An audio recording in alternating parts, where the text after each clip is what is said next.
My name is Akshita, and I am I'm going into my second year at Imperial for medicine. And today we will be talking about corridor care.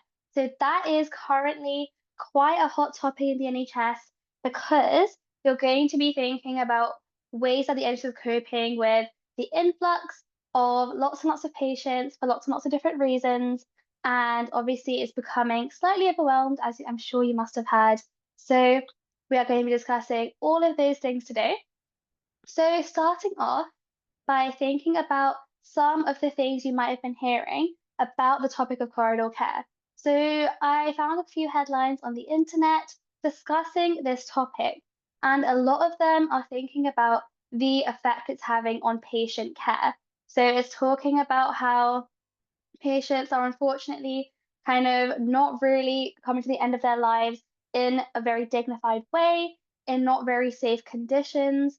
So, we are going to be thinking about why this is happening, how we can kind of sort this out, and also the reasons behind, why people are kind of ending up in this position in the first place.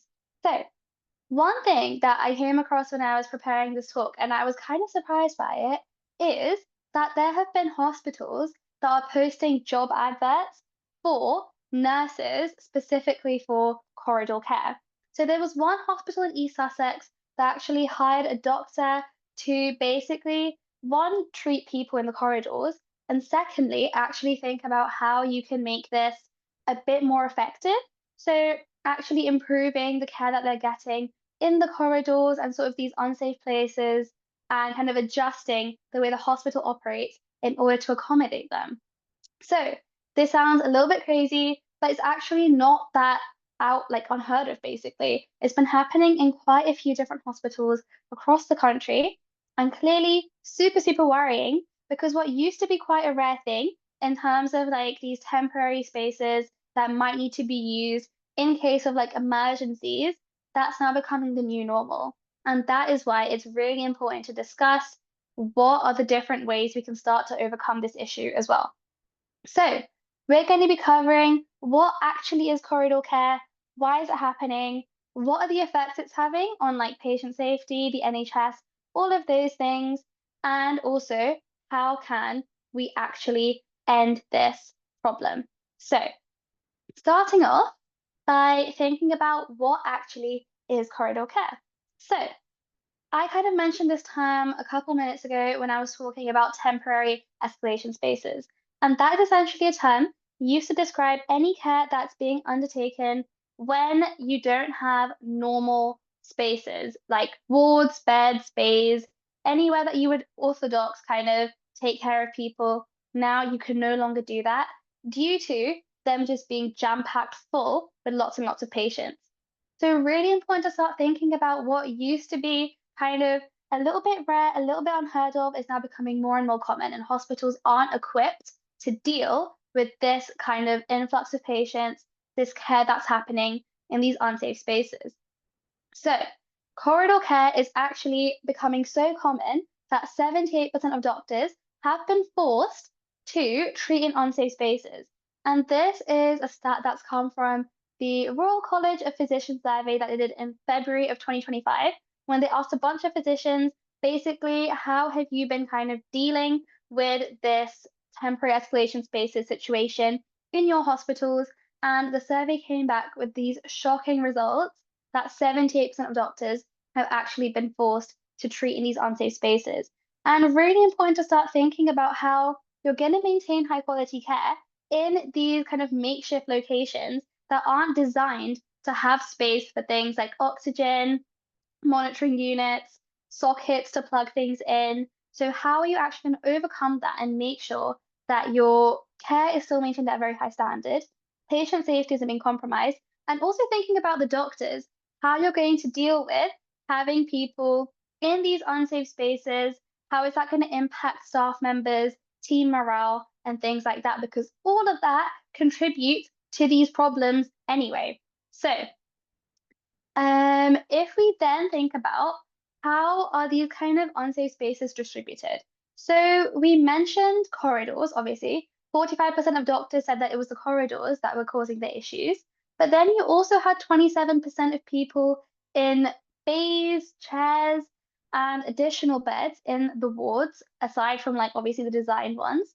And then 13% of doctors said that they were treating in wards without dedicated bed space.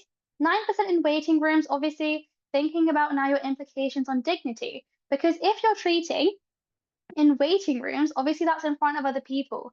And then that's going to compromise things like dignity, confidentiality, and just, the safety of having all of these things out in the open for the patient isn't really ideal. And then what's even worse is that there are places that doctors are being forced to treat, like bathrooms and sort of other unsafe locations like car parks that are even more dangerous because obviously the risk of infection is even higher outside of those, normal hospital spaces. Obviously, the normal is kind of being warped and changed these days. So, what does this mean for patients? I just mentioned a couple points, but then also thinking about how the overall quality of care is going to decline so rapidly. And there's also quite a disparity in the amount of care that people are facing. If you have someone in the corridor and you have someone in the ward, obviously there's going to be a bit of a disparity in the quality of care that they are going to be receiving and also how often they're going to be checked up on. But we will get to all this stuff in the second half sort of the session. So hold on tight, but just keep on thinking about different ways that all of these different dangerous locations that aren't built or designed to be treating patients, how are treating patients in these places going to affect the quality of care that people are receiving? So keep that in mind while we start to discuss why is this actually happening? So different reasons kind of contribute to the overall pressures on the NHS, right? As I'm sure everyone is aware. Things like staff, things like social care, all of the different aspects of the multidisciplinary team obviously have so many different components that can go wrong, right? And if any one of them goes wrong, it interrupts the overall flow of patients from one location to the next. So say if you have a care home, so a lot of patients obviously that are going to be entering the hospital are going to be elderly. And this could be because either they've had some sort of incident in the care home or they've had a new development in their health that has meant that they can't learn, like they're no longer able to be independent. They're no longer able to kind of live independently and look after themselves in a way without any additional support from social care services, right? So, firstly, if we think about social care, these elderly patients that are now coming in potentially with a new development that now means they can't just be discharged to go back home and live life as normal, right? So if they're unable to discharge these patients, what that then means for new patients also coming in is that the beds are being blocked. So I'm sure you guys have heard of bed blocking. So you have patients coming into the hospital, acutely ill, road accidents, heart attacks, all these different things that can happen to your body, right? And you have these patients who are technically medically fit because they've come into the hospital with a new development, they've been treated, but now they have nowhere to go. Because obviously, if they're elderly, they have multiple different care needs. Since their new development, that has maybe caused them to no longer be able to live independently, they're going to need somewhere safe to be discharged to, where they can receive care, monitoring, and kind of if anything else goes wrong, there will be someone to go and help them. However, because of the lack of social care and the issues that we're facing right now in the system, which means that there are so many people who aren't able to kind of be discharged these places due to lack of spaces, staff shortages, and a whole host of different things, that means that there is a lack of flow throughout the hospital because you have new people coming in, but people also aren't leaving because they have no social care services to go to, right? So that is one of the reasons why to just increase capacity in your hospital, they've had to set up these temporary escalation spaces, these temporary care environments to increase capacity so that you can have all the people in the hospital at the same time, basically, including the people who have nowhere to be discharged to due to the lack of social care, as well as the new people who are coming into the hospital acutely ill. So, as you can imagine, this is causing huge issues. One, because you have people who are completely medically fit, but they're just sitting in the hospital, right? Because they have nowhere to go. And that is going to expose them to so many new kind of hospital acquired illnesses and so many different things, isolation, mental health issues that can kind of come as the whole package of being in hospital. So when I was on placement, there were a couple of patients who were obviously medically unwell, but over the course of their time in hospital, because they had been in hospital for quite a while due to the complexity of their illnesses, they had acquired so many more things just because they were in that environment for such a long time with all these kind of cannulas and wounds and all these things that are kind of entry points for bacteria essentially. That means that they're then exposed to all these different pathogens that can then infect them, make them even more unwell, and therefore increasing their stay in the hospital for longer and longer and longer. And this is even more of an issue when you have elderly patients who might be immunocompromised. So as you can see, it's not looking good when you have people who don't have anywhere to go because of the social care issue. They might be elderly, so they're going to get even more unwell due to the fact that they're going to be sitting in hospital for such a long time. And therefore, because they're getting these hospital acquired illnesses, they're going to stay in hospital for even longer. So, that is why we have had to increase capacity by having these temporary care environments in place in these unsafe spaces that we've just discussed, like hospital corridors, car parks, temporary like beds and things, and wards are already overcrowded.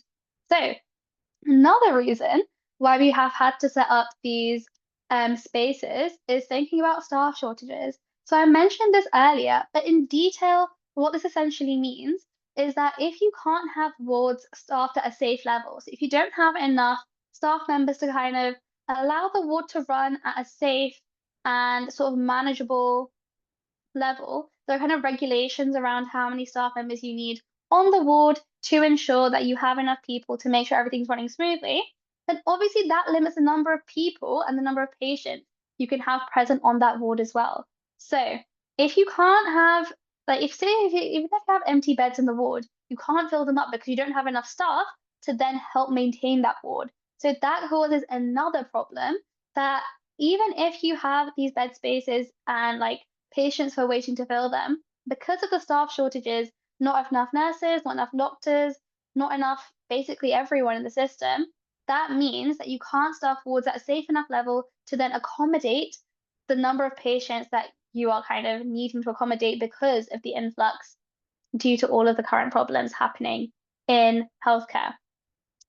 And then the reason that these people are obviously experiencing staff shortages is because of burnout is one of your primary reasons, right? So you hear a lot about burnout in healthcare. You hear a lot about reasons why doctors are striking, why doctors might be moving abroad. And this is one kind of component of the overall contribution to the corridor care crisis. Because if you're thinking about corridor care, obviously, it's not really an ideal place to work, right? Obviously, doctors come into the profession, especially doctors, trying to kind of make these nice treatment plans for patients, have this leadership role within their team, and all these different reasons that obviously contribute to why you want to go into medicine. And then you go in and you're having to treat these patients who are kind of on corridor stretches. They're not really where they need to be, and you know that. And then obviously trying to overcome these challenges that are presented to you by kind of the NHS as a whole, that means that you are going to become more stressed, more kind of overworked, tired, and all of these things are then going to contribute to rates of burnout increasing, right? So you have these unfavorable work conditions because of corridor care. Burnout increases because people can't really, it's not a fulfilling job sometimes to work in that environment. And then you have more staff shortages, which then means you can't staff wards at safe level. And then corridor care is exacerbated even more. So it's kind of like a big circle, essentially. It keeps on going in the same cycle. And then you also have your patients in corridors being neglected because you don't have enough staff to look after them. So lots of different issues that kind of compound each other and it just goes in lots and lots of cycles. But overall, the main thing to remember is that this kind of environment of the NHS is one of the reasons burnout is on the rise. And if burnout's on the rise, you're going to have staff shortages, corridor care is going to get even worse, patients are going to be neglected because there aren't enough staff. And if you don't have enough staff to kind of sign off discharges, make sure treatment is kind of going at the rate it needs to go, then they're going to be stuck in hospital for even longer. So now you have another issue that's making everything worse. So overall, lots of things compounding each other to just make the problem worse. And somebody needs to kind of step in and sort this out before it just keeps on getting worse and worse and worse. And then you just don't have any staff because, they just, no one is willing to work in these environments any longer. And patients also won't really approach the NHS if they keep on hearing this kind of unfavorable media coverage, thinking about how you keep on hearing about doctor strikes, corridor care, all these negative things. Someone's not going to be like, okay, I should probably go into hospital and get myself treated if I'm going to receive this level of care, right? They'd rather just kind of sit it out or go private. So that is again going to decrease trust in the NHS. And if they're not approaching the NHS when they need to, what's going to happen? They're then going to approach when they've become a lot more worse, a lot more deteriorated. They're going to need more complex care and they're going to be in hospital for longer. So a lot of problems that kind of interconnect quite a lot. And it's really important that we start to think about how, on each kind of individual level, we can make things a little bit better. They stop making each other worse, essentially. So, one more problem I wanted to discuss that is going to be contributing to corridor care is the aging population. So, thinking about what I was saying earlier about elderly individuals having more comorbidities. So, that's essentially having kind of multiple different diseases that then kind of compromise different parts of their body. And that just basically means they have a lot of polypharmacy going on, so many medications overlapping. They need to think about pharmacy getting involved to make sure that their medications aren't having any negative impacts on each other. And obviously, if you have more illnesses, more things can go wrong. So they're going to be presenting more frequently to A&E, either from their homes or from their care homes, right? And because of their more complex care needs, they're going to be in hospital for longer, occupying those beds, right?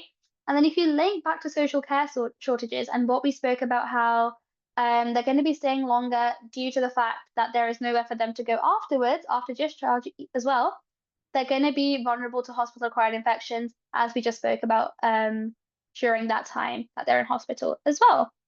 So now, if you guys would like, there is an opportunity for maybe a couple of people to potentially have a go at answering this interview question. And the question is, how will the UK's aging population affect existing pressures on the NHS and how could they be addressed? So definitely doesn't need to be perfect, but if anybody wants to have a go at thinking about answering this question in an interview style format, um, you can pop your kind of, I don't know, you can put your hands up, but if you just say like me in the chat, then you can have a go. Whoever says they want to do it first, they can have a go at doing it.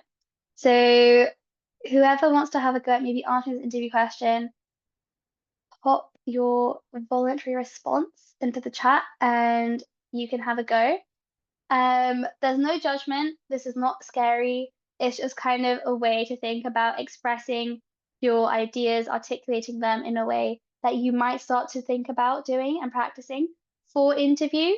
So if anybody would like to volunteer, that would be a really good opportunity to see how you would kind of also think about this on the spot, because obviously you're not going to be able to practice all of your interview answers, unfortunately. So as much as you can prepare, you never know how they're going to word it. So it would be really good if one or two of you could have a go. I mean, there's 60 of you here, so I would hope that one of you has a go. But if not, I'll just talk you through it. So if no one says, okay, okay, perfect. Can I try? But I'm not sure how to answer the second part. No worries. So if you would like to unmute and potentially have a go, sorry, I don't know your name, but yeah, if Hi. you, okay, perfect. Oh, So, yeah. Yeah, uh, go on. I'm not sure how to answer the second part. But like in terms of like what you said earlier, like an aging population means that there are more elderly people coming into the hospital. And so as the NHS is understaffed and like underfunded as it is, even without like so much more pressure, it definitely makes things way harder for staff and also contributes to like a lack of bed spaces for people with was it like acute illnesses? Um, and it's kind of like a butterfly effect, I guess, because the more like um elderly with with more comorbidities and like that need more care for longer periods of time, like especially like in the long term, it will affect how the NHS like allocates its resources, and so it moves away from like people who still need to come into the hospital. And in terms of how it could be addressed, I'm like not really sure. Okay, really, really good. So I think one more person has raised their hand to have a go, but I'll just quickly give you like a little bit of feedback. So I think that was really good in terms of obviously super early days for interview, but never too early to start thinking about some hot topics and restructure your answers. But really good in terms of how you kind of had your flow of ideas. You listed a few different aspects and explained how they're going to affect pressures in the NHS. And we'll talk through how these pressures can be addressed in a moment. But if Ali, you want to have a go at unmuting and potentially having a go, and then we can discuss a model answer. So Oh, feel free to hello. unmute. Perfect. Hello. For me, I think first of all, for the first part, how will the UK's aging population affect testing pressure on NHS? I feel like it's almost a negative feedback loop. Like the main factors are you have this aging population which are in a constant like decline in health, which take up space and ward.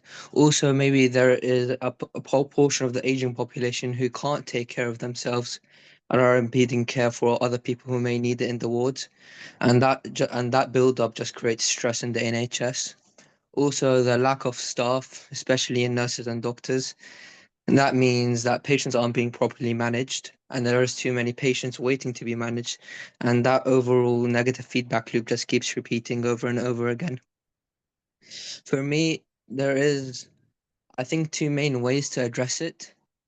Uh, First of all, maybe is to inform the patients more how they could manage treatment themselves, like in their own homes, because I feel like much of the UK population is still uneducated about many health conditions and preventions, like the rise in type 2 diabetes and obesity, for example, in older populations. You could also try to this is more of a government issue, but like the lack of funding to the NHS in general, where it's like the government has a lot more debt, so there isn't enough funding for the NHS, the NHS existing issues currently. So I think those are, if that can be solved, I feel like that would alleviate much more issues. Okay, really, really good. So love that you had a go at the second part of the question as well. So I think you mentioned some really good points there, especially thinking about the preventative care aspect in terms of increasing health education so that people kind of stop themselves from getting to the point where they have to come into hospital anyway. So I think that was a really good point to bring up and not something that I've brought up yet. So really good thinking. But if we think about kind of a model answer perspective, I'm not going to like recite a model answer, but I'm going to read out some key points that you should keep in mind. And also thinking about how you're going to be structuring your interview responses as well. So I know I said it's super early days, but it's just kind of useful. So when you start thinking about things to kind of keep in mind and drill in over the interview process, really important to keep certain things in mind, like signposting at the beginning of your answer. Like, I can't tell you how good this is, both for the interview and for yourself, because if you signpost by saying, okay, so I think there are three main effects that the Asian population will have on NHS pressures, and then you say, okay, so firstly A, secondly B, thirdly C, that means the interviewer knows exactly what you're going to speak about. So even if you run out of time to answer, say, the third topic, they still know, okay, you had the knowledge and you were about to say it, but you ran out of time, right? So it makes a bad situation slightly better. And also for you, so you're not kind of buffering and trying to come up with new ideas on the spot, take a couple seconds at the beginning, think about your 3 points, signpost them, and then you kind of have like a mental map to follow as you go through your question and while you're talking. So, first part of the question, thinking about effective aging population on NHS pressures. So, we spoke about bed blocking, pressure on the social care system in terms of more people, having to go into care homes if they have those increased care needs. And also thinking about kind of the cost and funding and all these things. Obviously, if you have more complex conditions, you might be kind of incompatible with certain antibiotics or certain medications because they can't kind of interact and cause negative effects. So those alternative pharmaceuticals might be more expensive. And then obviously that's going to cost the NHS more money to then fund. And also things like what was I going to say? Elective procedures like knee replacements, hip replacements, all of those things, again, operation on the NHS, super long waiting lists, and I'm sure you're aware, super long waiting lists that then need to be kind of brought down with more staff, more funding, etc. But because you have an aging population, you're having more people that need those elective procedures like knee replacements, hip replacements. So those waiting lists are going to grow and grow and grow. And obviously, they're going to cost money as well. So the last kind of point I'm going to talk about in terms of effects is the impact on emergency services. So if you have these people in their homes or in their care homes and they kind of experience this health event, then obviously paramedics are going to be the first people on the scene to try and sort things out, transport them to hospital, right? And if you have more elderly people, this is going to just become more and more frequent, and you're going to need to have more and more paramedics ready to go. And that's going to put a lot of pressure on emergency services. So, second part of the question, thinking about how these pressures can be addressed, there's a few different things you can bring up, right? So one of them, really good, as Ali said, preventative care.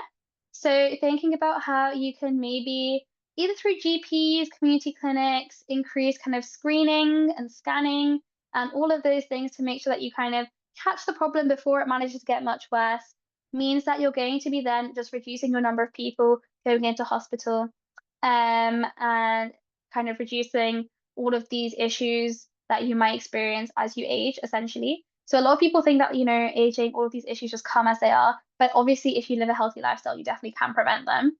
And another thing that is a bit new, like a bit AI vibes, you can talk about virtual wards for monitoring. So we spoke about social care and how it's really important that they have somewhere safe to be discharged to, where they can still be kind of supervised, they can still be kind of assisted with any of their complex care needs. But if you have virtual wards, they can be monitored from the comfort of their own home, and you have doctors, nurses sitting in the hospital, and they're able to then monitor any deteriorations, and they can make any adjustments to medication as appropriate.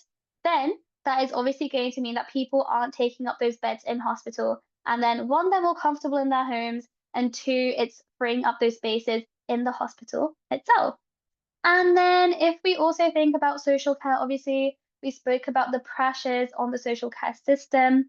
If you are increasing social care funding and staffing, increasing incentives for people to then come and be kind of care home workers, hospice workers, then that means one, you're going to be able to kind of open more care homes with the funding, and two, you're going to have enough people to run those care homes too, which is super, super important so that the bed blocking is kind of alleviated.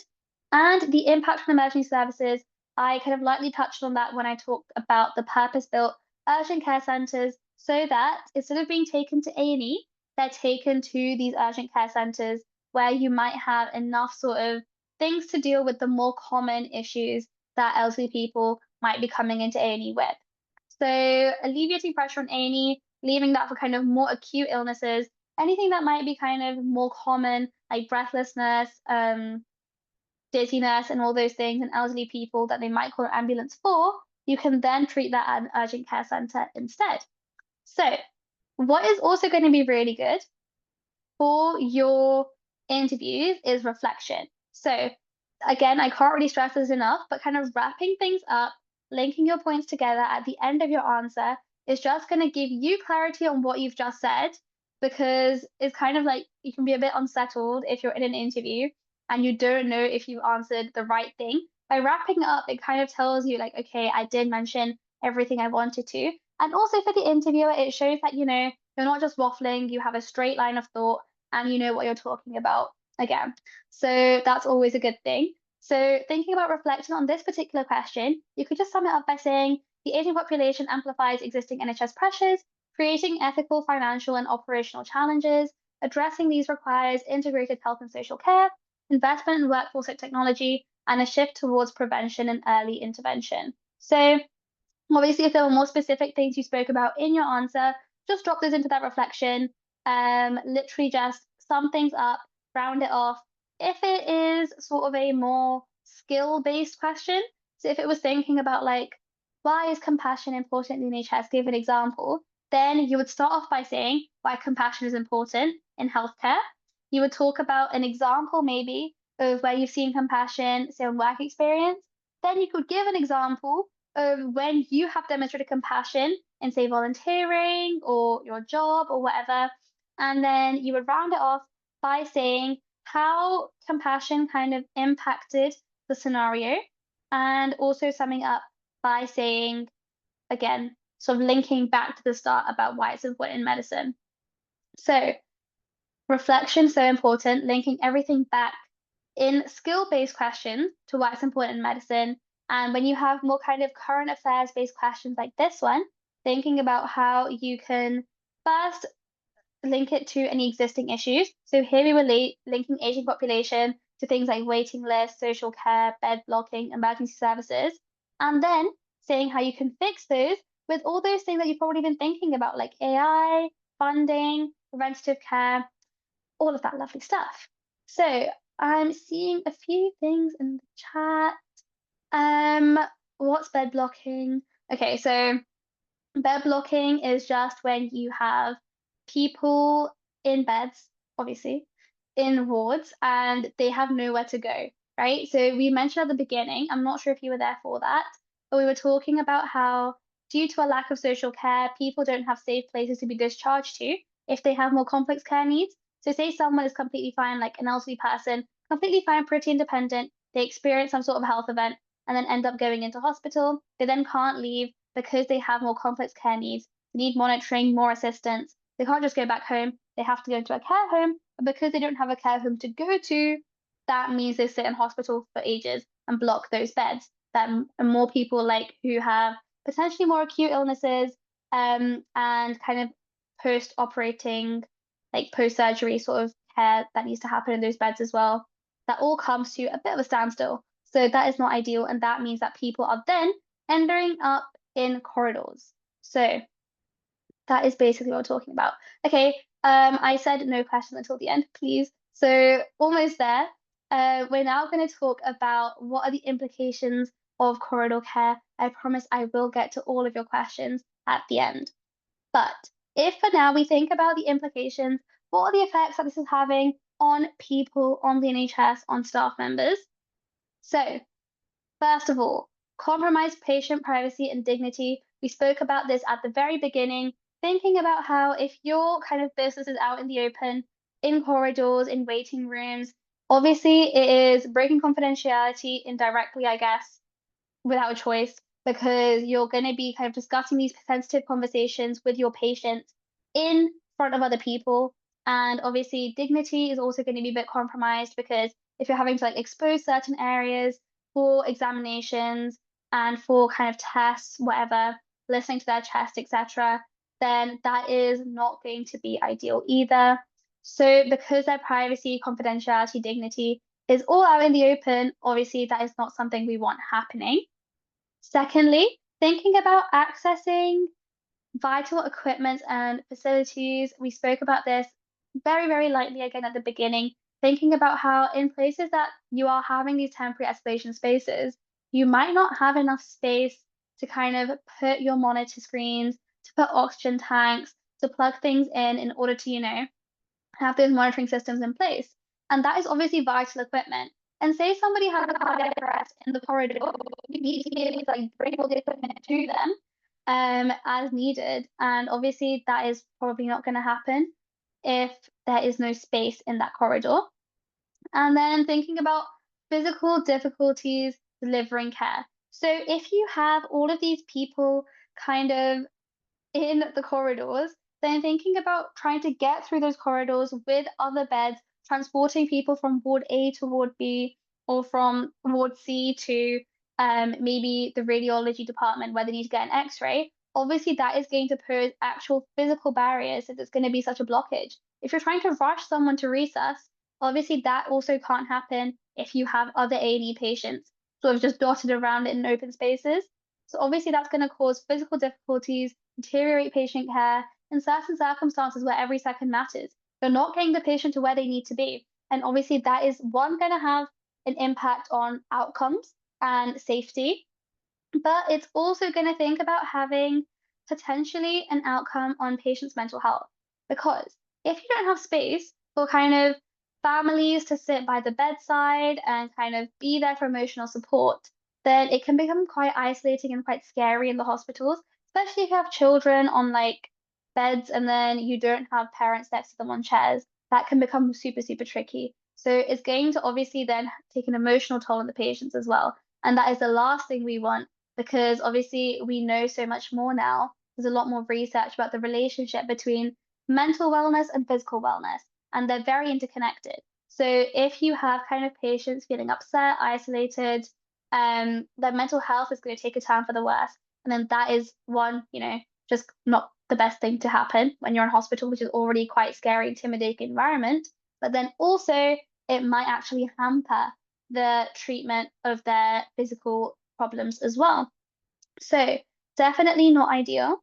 And then if we think about increased personal stress, so for doctors, thinking about how, as I said earlier, a lot of people come into medicine to kind of help people, cliche, but obviously like they have some element of wanting to, to make people's lives better, treat them effectively to the best of their ability. And if they're not able to treat them as they know they should be doing, because of the circumstances, because of the kind of structure of our healthcare system right now, then that's going to cause some form of what we call moral injury. So essentially, moral injury is like you're trained to do certain things, like uphold patient dignity, maintain confidentiality, treat them to the best of your ability, do no harm, right?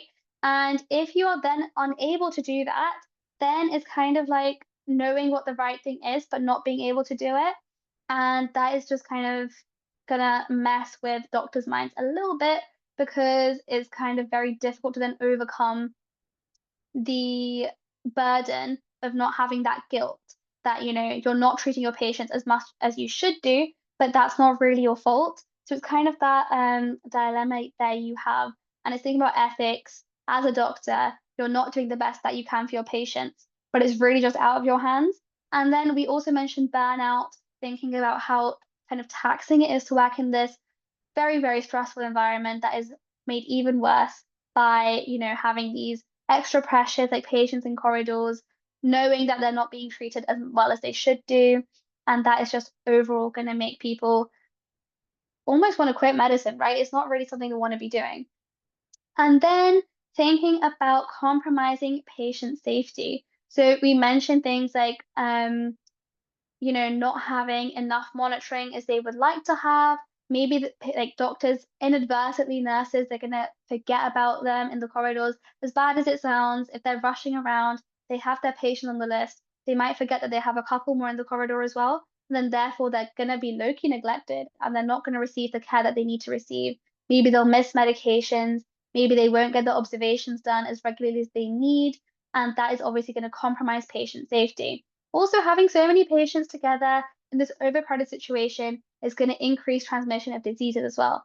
Super not what we want. So, um, some other things I wanted to mention. There are some stats as to kind of shocking stats associated with the same survey we looked at the beginning in terms of each of these different implications. So we had like 90% of doctors reporting compromised patient privacy and dignity. So obviously super bad if 90% of doctors are kind of reporting this issue. That means that there are so many patients out there who are obviously quite uncomfortable with their details being out in the open like that. Just making sure I haven't missed anything else I wanted to speak about. Patient safety as well, on the patient safety point, thinking about blocking fire exits and evacuation routes. So say there's a fire in the hospital and you have all these patients rammed in the corridor. How is everyone going to leave? Makes things super tricky. So that is again a compromise of overall safety in the hospital. And with the vital equipment and facilities, one really important point I forgot to mention was thinking about when you come into a ward, you have the bed and then you have a board behind usually that says like the patient's name, any sort of details about them that you need to know, like dietary requirements, allergies, whatever, right? And if they're in the corridor, obviously they don't have that. So thinking about the compassion angle of medicine, obviously there is so much of medicine that is kind of on an emotional level, thinking about how important it is to make sure you're connecting with your patients, but empathizing with them. You kind of put yourself in their shoes and you know how they're feeling in order to then kind of treat them to the best of your ability and also make sure that they feel cared for, right?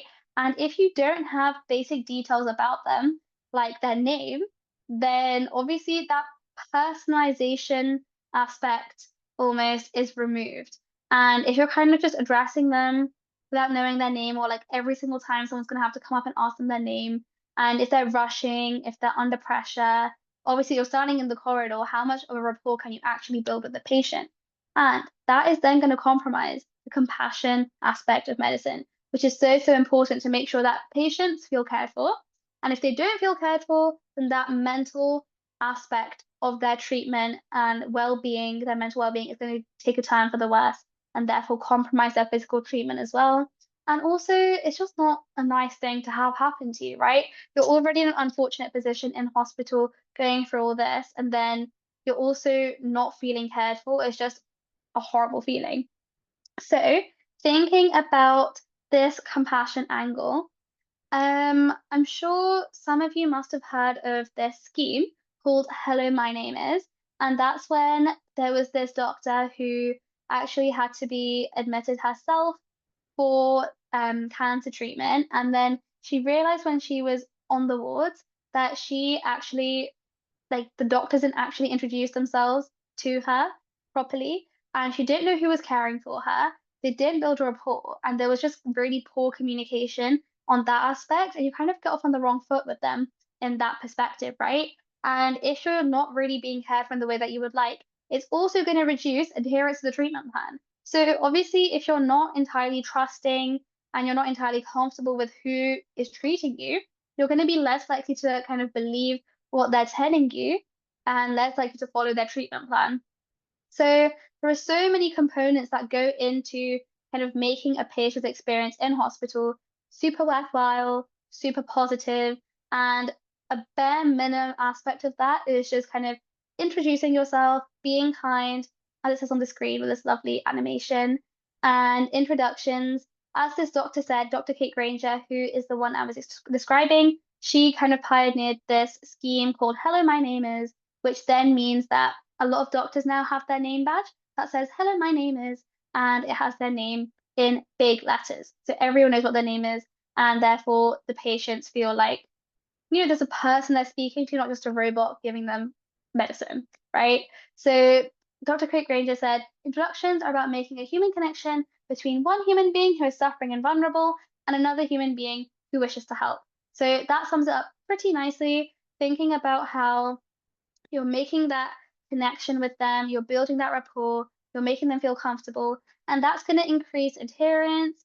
That's going to increase, just their overall mental well-being and their trust in the NHS.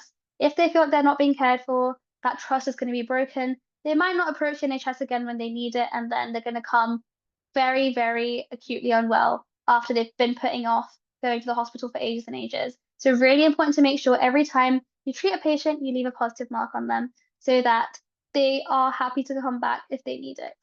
So next, one more interview question for a couple of you guys to have a go at. So again, if you want to volunteer, so raise your hand or kind of volunteer in the chat.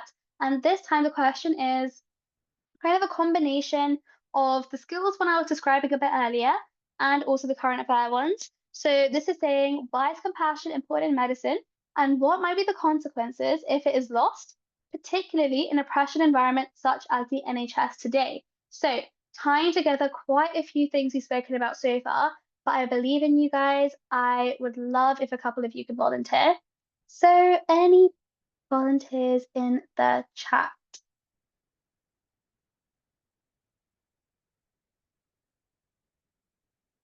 Okay, if you would like to unmute and have a go.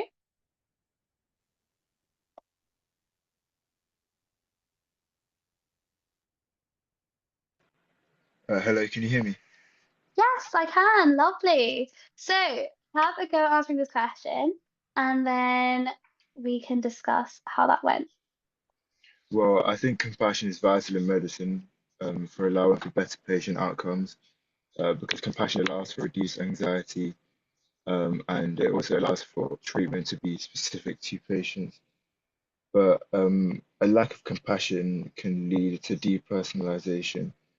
And if a patient does not have a good rapport with their patient, if a patient does not have a good rapport with their doctor, sorry, then it can make them sort of feel a little bit isolated and increase their levels of anxiety. And in a pressured environment such as the NHS, it's quite easy for doctors to forget about their role as, um, well, it's quite easy for them to forget the sort of stress that their patient is under, and it's easy for them to also forget that their patient does need someone to talk to and need someone to help them feel better emotionally. Really good. So, love that you mentioned kind of the environment of the NHS currently and why it's even more important for doctors to maintain compassion, given that they might be more likely to forget it. And love the integration of sort of the mental well-being aspect as well, which is really, really good. Um, okay, is it Yasin? I'm so sorry if I pronounced that wrong, Hi, but feel yes, free to it unmute. was. Perfect. So have a go answering, and then we'll have a look at a model answer after this one. So no one needs healthcare on their best day. Everyone comes to doctors, everyone comes to hospitals when they're in their most vulnerable state. And when they're faced with people who don't care, when they're faced with neglect, I believe that that would make them lose trust within their healthcare system. This would, for the NHS particularly, that would cause their patients to go towards private care and towards events such as, for example, we've experienced the COVID pandemic. I believe that because of the lack of trust within the doctors and patients, the public would just not trust the NHS, and struggles like that would become even worse over time. And if we have another pandemic, God forbid, but if we have another pandemic, it would be much more difficult to actually control and conform. Yes, really good. So I think that was really good in the sense that you gave an example of the pandemic to put things into context, right? Like, because obviously everyone, so your interviewers essentially, and your lovely audience here today can relate to exactly what you're talking about and match things up. So everyone's been through that experience and they know what happened then. So if compassion is lost in that pressured environment, like we had in COVID, obviously that is going to cause even more of a barrier to patients getting better and also thinking about Loki, like compassion between healthcare workers as well. If you're kind of nasty to your colleagues or, you just make their life a little bit harder than it needs to be, then obviously the team morale is going to drop and you're not going to be treating patients as a whole, as a team, the way you want to be treating them if everyone is kind of bringing each other down. So it's better to, spread that compassion, bring each other up, and that will overall be better for your patients, better for you, and everyone's a winner. So, important things to remember with this question. We spoke about compassion building trust between patient and doctor, so improving the adherence to the treatment plan, but also making sure that they're happy to kind of trust you with that very vulnerable, sensitive information that might actually contribute to that formation of the treatment plan, right? And then enhancing communication, again, think about the openness aspect and making sure that the patients feel listened to, reduces misunderstandings because then they're going to be willing to then ask you questions if they're not sure about anything. And also thinking about supporting patient dignity as Yasi said, obviously no one comes to the hospital on their best days. So they would feel kind of, if they feel supported and kind of understood, then they are also going to feel like, their dignity is being maintained. They're not being looked down upon for, having this illness or whatever. And improving clinical outcomes because of that relationship between mental well-being and physical outcomes. And then consequences in terms of compassion being lost. So we were thinking about obviously distrust in the NHS. So if patients kind of have these bad experiences of treatment with our doctors, then they're going to leave and they're not going to be the happiest people in the world. And obviously they might not then approach again patients, linking that to how they might feel neglected overall during their time in hospital. Weakened team dynamics, I also mentioned a little bit, thinking about how they are going to then not be treating the patients as best as they want as a multidisciplinary team, and then burnout and moral injury for the doctors themselves. Because obviously, if you aren't, I don't know, there's something infectious about being nice. Like if you're being nice to other people, they'll be nice to you back, and then you'll feel good, and then hopefully you won't get burnt out. So obviously, if you're then also making the best of a bad situation by being compassionate, being nice to your patients, that's going to reduce the moral injury aspect as well, because you've done all you can for the patients, even though the rest, the consequences, the circumstances are out of your hands, right? And then thinking about reflection, summing that up. So obviously pressures on the NHS, such as corridor care, such as increasing waiting lists, such as A&E pressures and waiting times, make compassion a lot more difficult due to the stressful working environment that doctors are working in, but also more important to make sure that patients also feel supported when they're coming into the hospital on the worst day of their life, probably.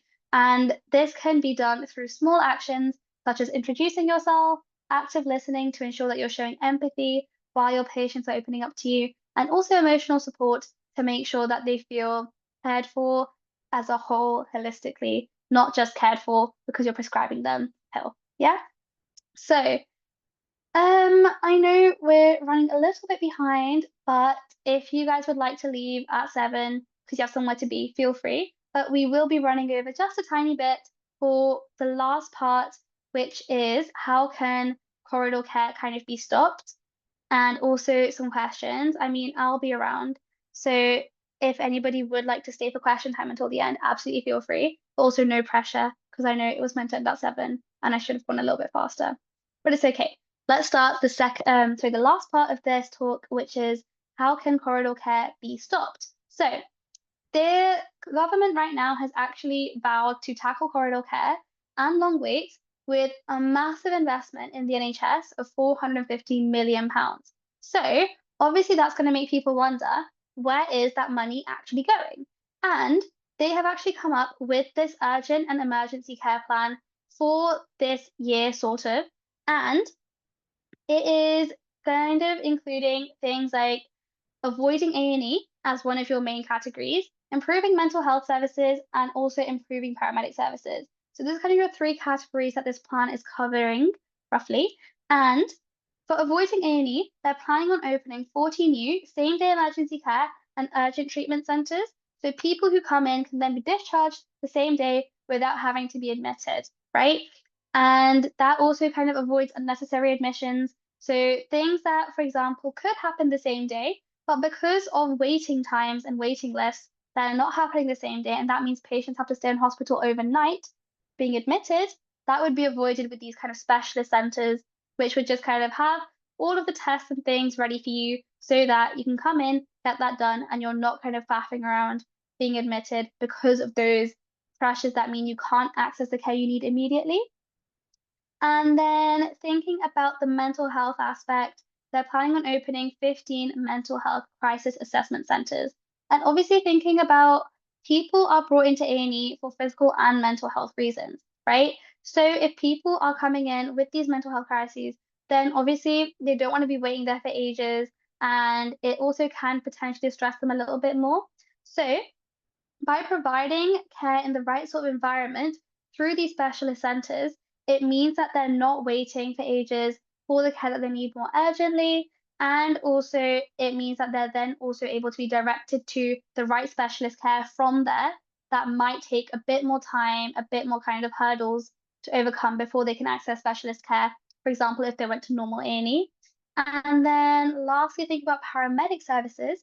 They are trying to roll out 500 new ambulances across the country by March 2026. So with these new ambulances, that means that people who are kind of wanting to go to A&E, wanting to be transported to hospital, obviously paramedics have a lot of abilities, right? So if you have these paramedics going out to houses, going out to public places and treating people at the scene of the emergency or at the scene of the crisis, that means that they're going to avoid being taken to hospital, and therefore the pressures on A&E are going to be slightly alleviated. So as opposed to kind of an emergency service, it's going to be an emergency service plus kind of a mobile treatment situation. So people don't have to come to A&E to get the treatment they need. You kind of have these mobile little treatment paramedics going around and helping people without being transported to hospital.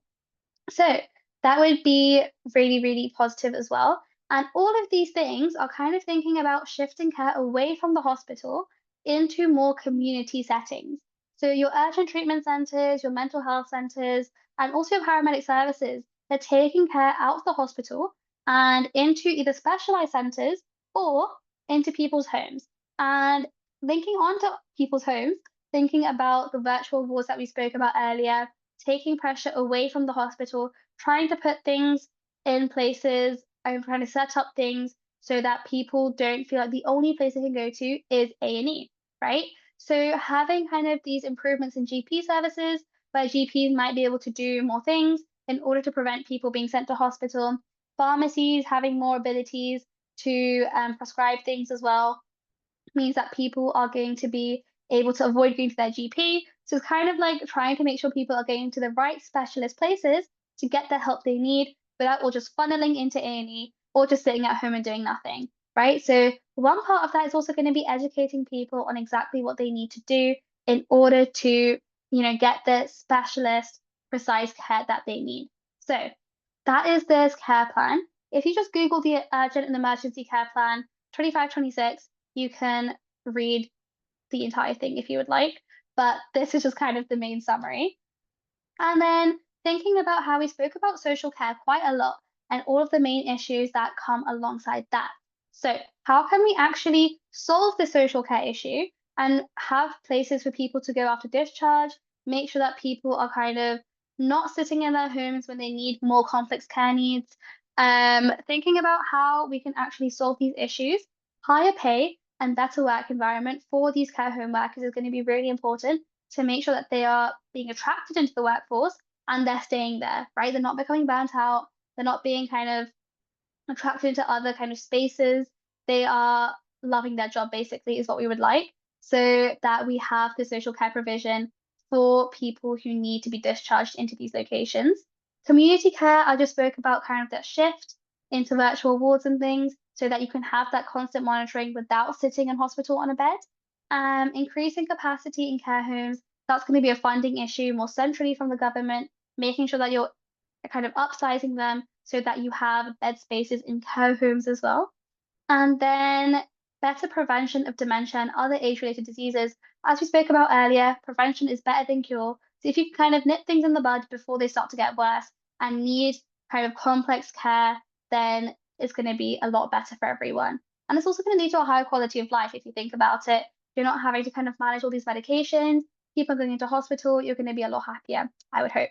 So social care provision being improved is also a really important aspect of trying to tackle corridor care, because as we spoke about, a lot of corridor care and the pressure on the NHS come from kind of the aging population and bed blocking and all of those things, right? So lastly, I just wanted to highlight some of the things that we can think about in terms of interview preparation with my UCAT. So very shortly, we will be launching our interview programs, and these are for medics and for dentists, and we actually had a 99% success rate in 2024. So it runs from October to January. You get loads and loads of interview teaching. So things like this obviously happen for free, but you get a lot more detail in terms of very specific cases, like I'm sure you must have heard of the Baba case, the Archie Battersby case, all of these cases that are very kind of important to your interview preparation, a lot of different aspects, like going into a lot more detail on the aging population and all of those things that you're going to need to know as part of your kind of hot topics, current affairs, understanding of the healthcare system teaching will be covered in large group sessions. And then you're also kind of allocated into smaller groups of 5 to 6 with a top mentor, which is going to be kind of more specific to your university choices. So in those sessions, your small group sessions, you're going to be able to kind of have interview practice for university specific interview questions. So for example, last year I had a group for Imperial, and every single time we discussed a few hot topics, thought about kind of interview questions that Imperial could ask associated with those hot topics, and practicing a lot of talking, practicing a lot of brainstorming, feeling super confident with all of those different areas of kind of skills-based learning, hot topic-based learning, Imperial specific learning, all of that stuff is going to be covered in this program. And essentially, it takes you from zero to expert. So hopefully by the end, you should be super confident with all your interviews and be able to ace them and be part of this 99% success rate. Hopefully it's 100 next year. And then we also offer interview one-to-one kind of mock interview sessions that you can take with university specific, high quality, again, top mentors as always. And you can basically either choose to have learning sessions. So if you want a bit more detail on a particular hot topic that you're not quite sure about, you can kind of have a bit of a session on that, or you can go through interview practice, mock style questions. If you just want to spend an hour doing interview practice, getting feedback, that is totally fine. And it's going to be tailored to the medical school or dental school that you are applying to or that your interview is for, because we actually have a tutor from every single medical and dental school. So that is going to be tailored to meet your specific needs precisely, and it's going to be wonderful to help you kind of gain familiarity with that whole process, gain familiarity with the specifics that some unis can actually ask you. So all of this is stuff that we can offer to help you guys make sure you're feeling 100% confident for your interviews. And obviously, we have these super curricular sessions running hopefully every Wednesday and Sunday for the next few weeks so that you get a lot more exposure to some of the current affair topics that you can think about, and also a couple of opportunities to think about interview specific questions as well.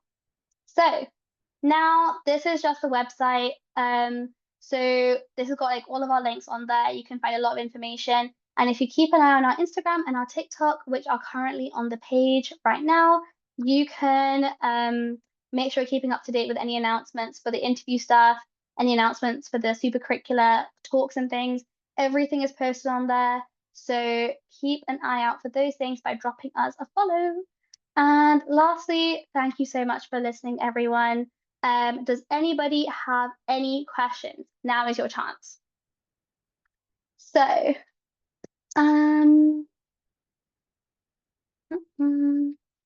yeah, feel free to leave if you don't have questions, guys.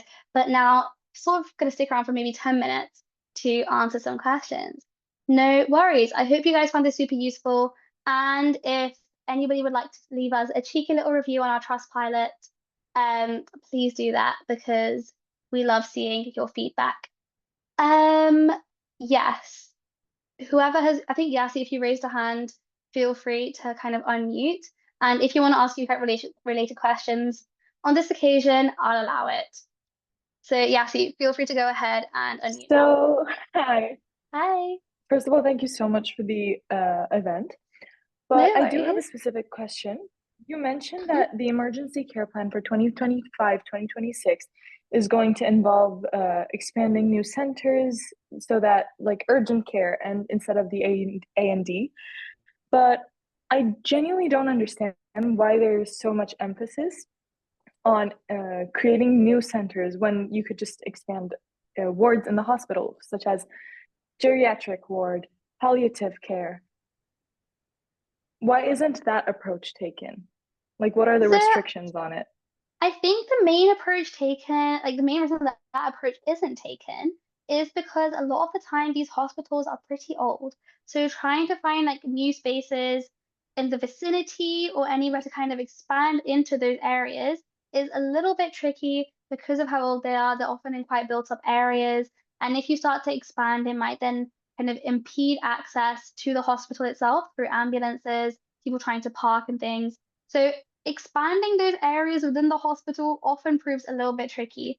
And also, it's kind of thinking about trying to make sure everyone knows the specific place to go to. So right now, if you have a dental problem, you go to the dentist. If you want to get, I don't know, hay fever medication, you go to the pharmacy. But that's kind of where we draw the line.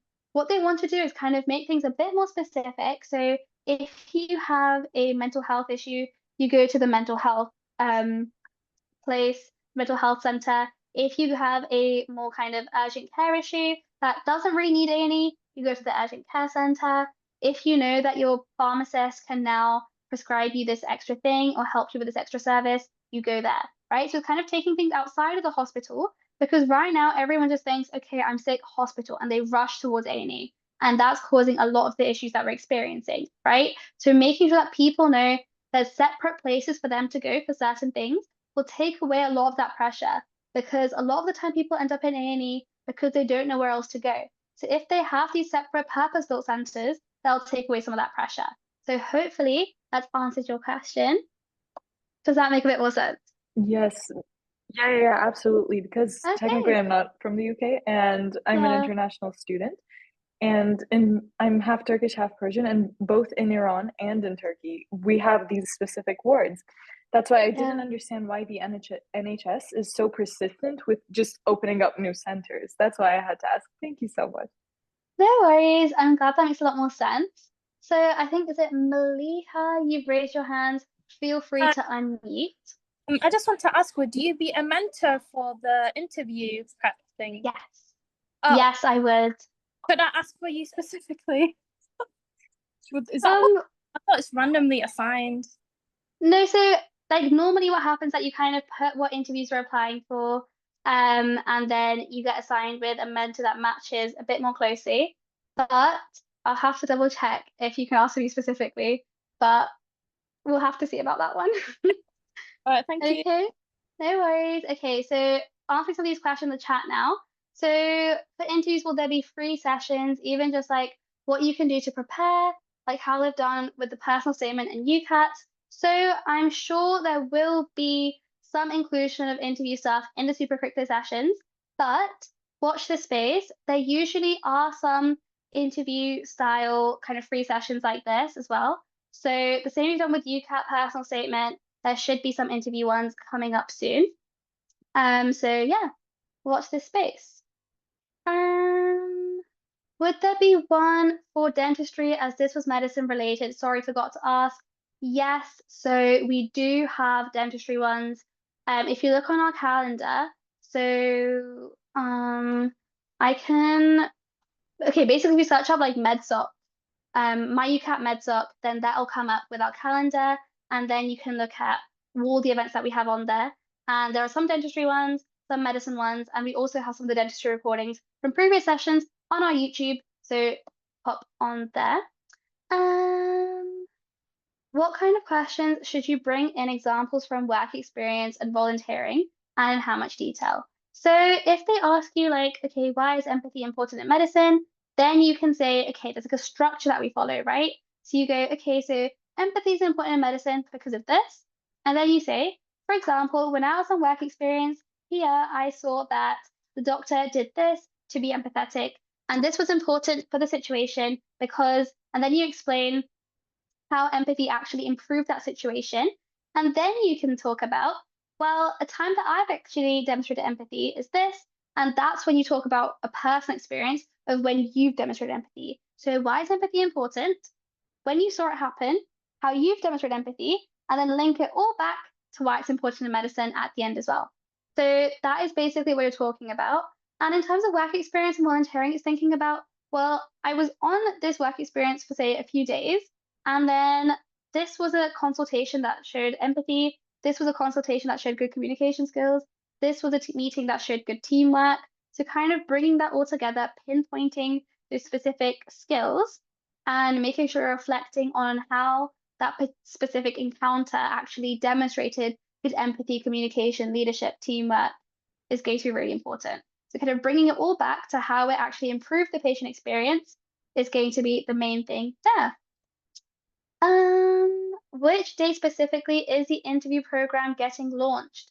Not sure yet, but keep an eye on our Instagram. There will be an announcement on there. Any other questions from anyone about anything? I'm happy to answer. Is there a place I can find more about interview topics apart from like the news, etc.?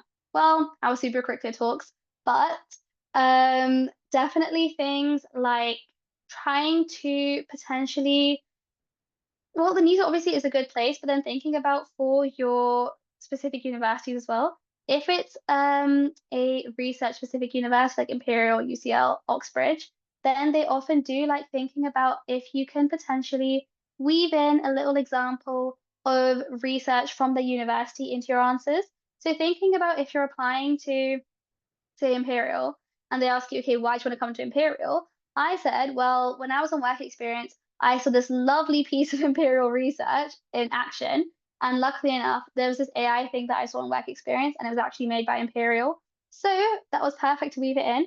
But then obviously I did go and like find the whole thing about how they made that AI and stuff in case you ask me a bit more about it. But that is definitely one thing you can have a look at. But otherwise, interview topics, I think primarily do think about the news quite a lot because it's kind of recurrent stuff that comes up a lot. Like corridor care is one of them, waiting list is another, junior doctor strikes is another. So that is definitely a good place to look. And potentially, if you can look at like the student BMJ and things like that, that's often a good place to look as well. Um, do you have any advice on how I can improve my timing for QR? Okay, so improving timing for QR is all about making sure you are doing the right questions at the right time. There's no point sitting down to do the hardest question in the exam halfway through the section because what's going to happen is going to inadvertently you'll be like, okay, I have like 20 minutes left, let me do this question. And the time's going to fly like this, and you're going to have spent 3 minutes on that question, and you'd have gotten nowhere. So that is going to be really not ideal for the rest of your questions. So by securing all your marks on the easier ones to start off with, that is going to be really important. So flag anything that you think is trickier. So anything with lots of words, lots of tables, hard maths, anything where you can't estimate and round as much because your answer options are super close together. That's all going to be really important in deciding which questions you attempt first. Reflect on your questions that you're getting wrong so you know exactly which ones sort of you struggle with on personally as well. Because kind of like objectively, yes, there are certain questions that are trickier, but subjectively, you might struggle a bit more with ratio and you might be really good at percentages. So any ratio questions you can then also skip. Obviously, when you're then coming back to those harder ones, try and find the correct answer as quickly as possible using as many shortcuts as you can, because there's no way you're going to be able to sit down and solve all of those hard questions properly. So it's best to just kind of think about how you can estimate round, figure out shortcuts to get to those correct answers. And obviously, a lot of you are going to be focused on time practice. But if you think, okay, I don't know how to weave in these shortcuts into my into my actual when I'm doing the questions, then just sit down to on time practice, but try not to use a calculator, try to do mental maths, all these things that you might not do under time pressure because you just don't want to change the way you're currently doing things. If you go back to on time practice and have a go at kind of weaving in all these shortcuts and then transitioning these shortcuts over to time practice, that might be a good thing to do. But obviously there's only so much advice I can give on a general question like that, but hopefully that's giving you some ideas. BBC News, like health section, really good website to get information from. And to be fair, if you want sort of ideas on topics, if you look on our website, there's kind of the old interview program stuff there, and it's kind of listed some of the main topics that we covered. So if you're kind of super stuck on themes to think about, have a look on there. What is a good UCAT score this year? With just over 1,900 be okay? Depends on where you want to go and what you think is good. But on the whole, like in the previous years, sort of above 2,800-ish was like, okay, you're pretty solid. So the equivalent this year would be just over like 2,000-ish, maybe would keep you pretty safe. But there's definitely places you can go with like 1,900. I'm not saying that. But in terms of keeping most of your answer options open, above sort of 2,000, 2,100 would be best. But it's definitely not the end of the world if you're getting 1,900. By no means. There are plenty of medical schools that will accept you with that. Where can I get ideas for my PS from your work experience, volunteering, and your super curricular activities to reflect on what you've done so far? Which unis? Okay, wait, for the PS thing as well, I think if you watch the personal statement webinar on, I think it might be on YouTube, somewhere on the My UCAT website, you can find our personal statement webinar from last week, and you can get some ideas on how that works there. Which unis will be good for someone with low 2000s band one, UCAT with really high GCSEs?